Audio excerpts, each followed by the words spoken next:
Hello दोस्त, स्वागत है हमारे यूट्यूब चैनल पे। आज चलते हैं समास के बारे में अध्ययन करते हैं। समास अगर देखे जाए तो सही मायने में शब्दों के निर्माण की विधि है। समास दो से अधिक शब्दों के समूह से कोई एक नया शब्द बनता है, उसे समास कहते हैं। चलिए समास करने से पहले कुछ नया शब्द पर ध्यान देते हैं। एक समस्त पद, पहला नंबर है समस्त पद।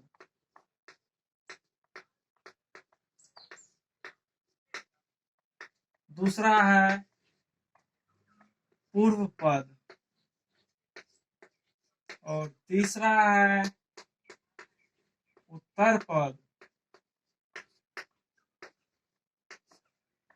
चौथा जो है लास्ट, वह है समास विग्रह।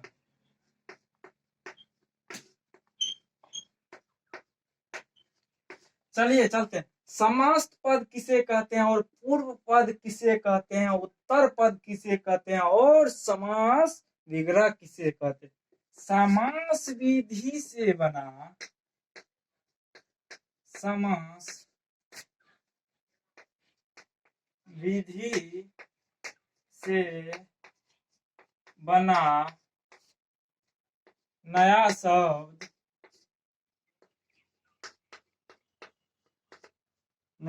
समस्त। समास विधि से बना नया शब्द समस्त पद कहलाता है। समास विधि से बना नया शब्द समस्त पद कहलाता है। और पूर्व पद जो है, पूर्व पद जो कहते हैं पहला पद को कहते हैं।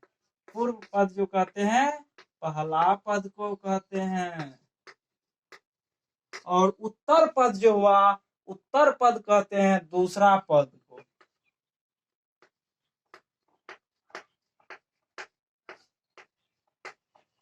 और समास विग्रह जो होता है, समस्त पद का विस्तृत रूप जो होता है, समास विग्रह कहते हैं। समस्त पद का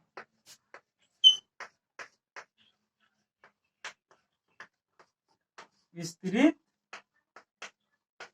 रूप को समास विग्रह कहते हैं। देखिए, समस्त पद व समास विधि से बना नया शब्द को समस्त पद कहते हैं। और पूर्व पद कहते हैं पहला पद को, उत्तर पद कहते हैं दूसरा पद को। और समास विग्रह जो होता है, समस्त पद से बना नया समस्त पद से का विस्तृत रूप को समास विग्रह कहते हैं। देखिए एग्जाम्पल देख लीजिए तो, जैसे राजकुमार, राजकुमार। राज जो हुआ यह हो गया पूर्व पद, और कुमार जो हो गया उत्तर पद। और पूर्व पद और उत्तर पद दोनों मिलकर जो होता है समस्त पद कहलाता है।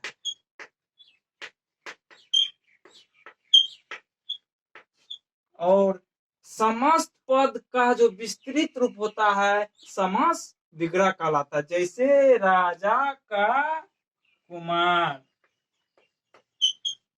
राजा का कुमार, यह हो गया समास विग्रह। देखिए, समस्त पद समास विधि से बना नया शब्द को समस्त पद कहते हैं। और पूर्व पद कहते हैं पहला पद को, और उत्तर पद कहते हैं दूसरा पद को। और समास विग्रह कहते हैं समस्त पद के विस्तृत रूप को समास विग्रह कहते हैं। देखिए, जैसे राजकुमार, राज हो गया पहला पद और कुमार हो गया दूसरा पद यानी उत्तर पद, और दोनों को मिलकर जो बनता है समस्त पद बनता है। और समस्त पद का जो विस्तृत रूप होता है समास विग्रह बनता है, जैसे राजा का कुमार। चलिए आप समास के प्रकार पर चलते हैं।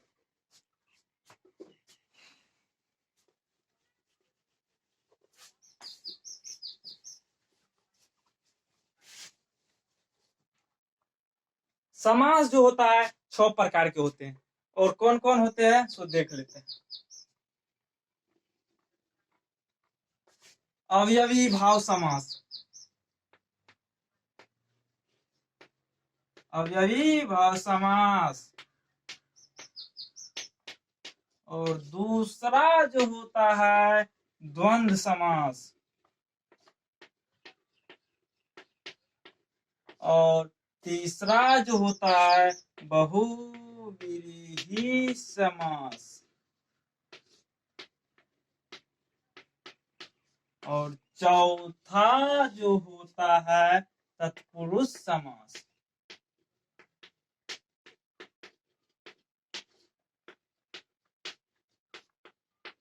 और पांचवा जो होता है द्विगु समास।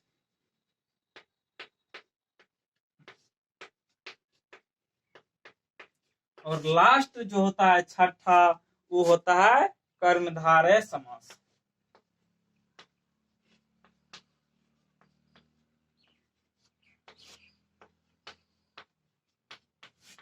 क्या हो गया? कर्मधारय समास। चलिए देखते हैं बहुव्रीहि समास। इसका जो होता है पूर्व पद यानी पहला पद जो होता है, इसका पहला पद जो होता है अवयव या उपसर्ग होता है। इसका पहला पद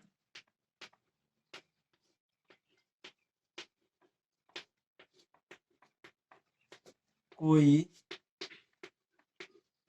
अवयव या उपसर्ग होता है। अवयव विभाव समास, इसका पहला पद जो होता है कोई अवयव या उपसर्ग होता है। एग्जाम्पल देख लीजिए, जैसे प्रतिदिन। प्रतिदिन जो हुआ, प्रति जो हुआ पूर्व पद हुआ, और पूर्व पद जो इसका है उपसर्ग है। उपसर्ग है, इसलिए अवयवी भाव समास हुआ। और दूसरा देख लीजिए एग्जाम्पल, आजीवन। आजीवन, आ जो है पूर्व पद है।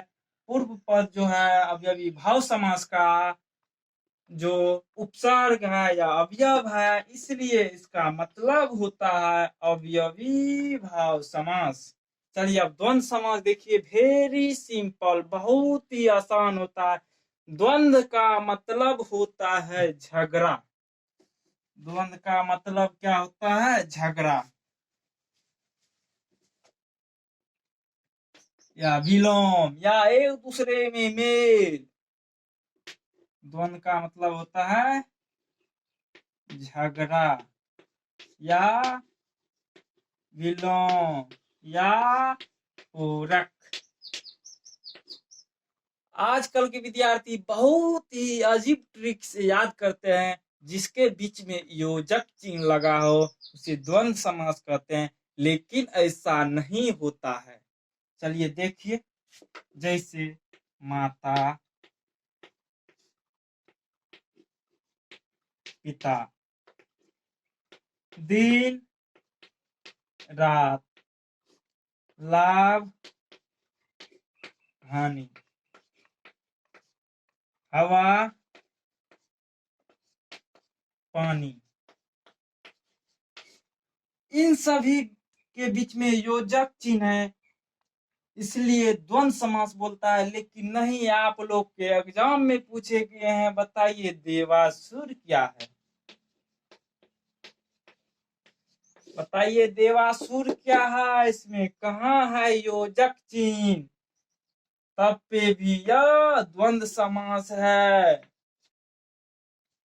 देवासुर, देव जो रसुर होता है, देवासुर, इसलिए यह द्वंद्व समास हुआ। अब चलते हैं बहुव्रीहि समास पर।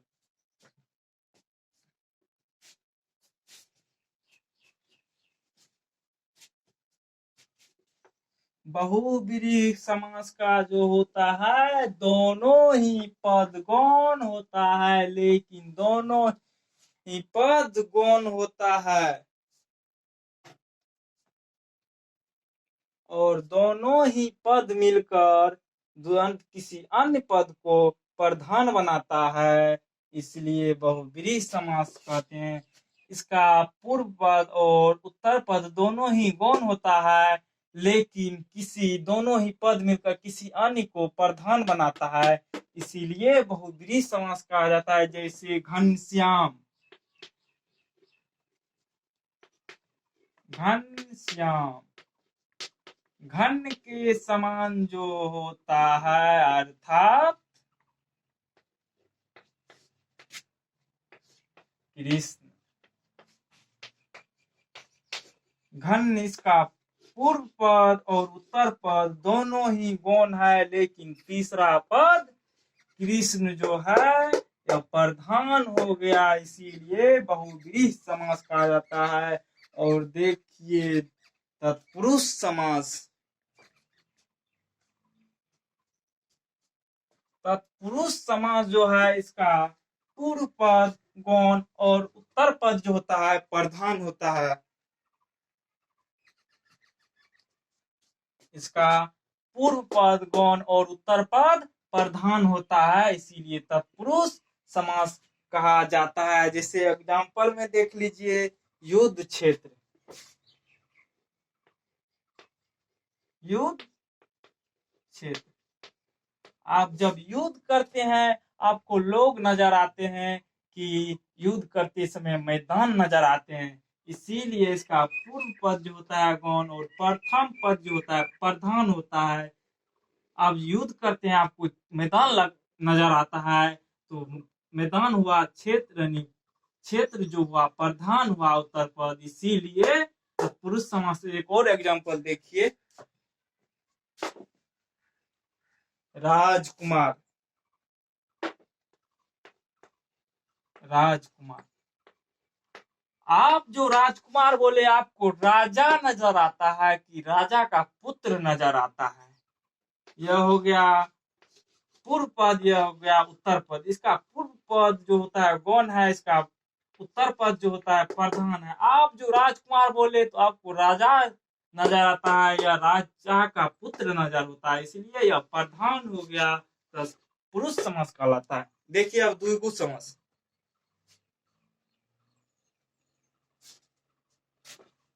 द्विगु समास, इसका जो है पूर्व पद प्रधान और उत्तर पद जो होता है गौण, लेकिन पूर्व पद जो होता है इसका संख्यावाचक होता है। इसका जो पूर्व पद गौण यानी उत्तर पद प्रधान होता है, लेकिन पूर्व पद जो होता है संख्यावाचक होता है, इसे द्विगु समास कहते हैं। गौण का अर्थ होता है कम महत्व वाले। जैसे एग्जाम्पल देख लीजिए, एग्जाम्पल हो गया तेराहा, चौराहा,